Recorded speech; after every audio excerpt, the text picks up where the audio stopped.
एकनाथ शिंदे अजित पवार वेषांतर करून नाव बदलून दिल्लीला जातात। एअरपोर्ट सुरक्षेवरून संजय राऊतांचा हल्लाबोल, तर शिंदे मौलवीच्या वेशात जात असल्याचाही दावा। मराठा आंदोलकांना ठाकरेंना भेटण्यास परवानगी, 4 जणांचं शिष्टमंडळ ठाकरेंच्या भेटीला।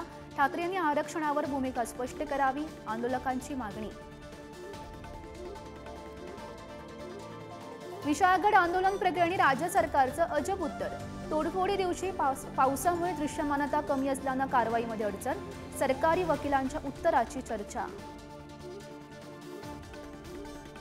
राज ठाकरेंच्या पुणे दौऱ्यानंतर आज आदित्य ठाकरे पुण्यातील पूरग्रस्त भागाची पाहणी करणार, पुरामुळे नुकसान झालेल्या नागरिकांशी संवाद साधणार।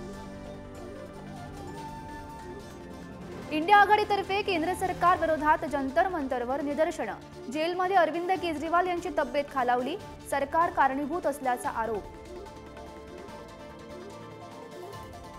नवाब मलिक यांना दिलासा, सुप्रीम कोर्टाकडून मलिकांचा वैद्यकीय जामीन कायम, हायकोर्ट निकाल देईपर्यंत वैद्यकीय जामीन कायम राहणार। उरण हत्याकांड प्रकरणातील आरोपी दाऊद शेखला कर्नाटकमधून अटक, आरोपीवर 2019 मध्येही पोस्को अंतर्गत गुन्हा दाखल, मुलीची छेड काढल्याप्रकरणी गुन्हा, आरोपीला फाशी देण्याची मागणी।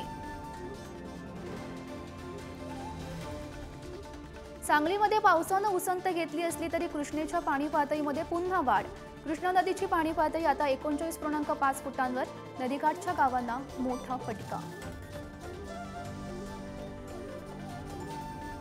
ऑलिम्पिकमध्ये भारताच्या खात्यात आणखी एक मेडल, मनु भाकर, सरबजोत सिंग यांनी जिंकले कांस्य पदक, 10 मीटर एअर पिस्टल मिक्स टीममध्ये भारतानं जिंकलं कांस्य पदक।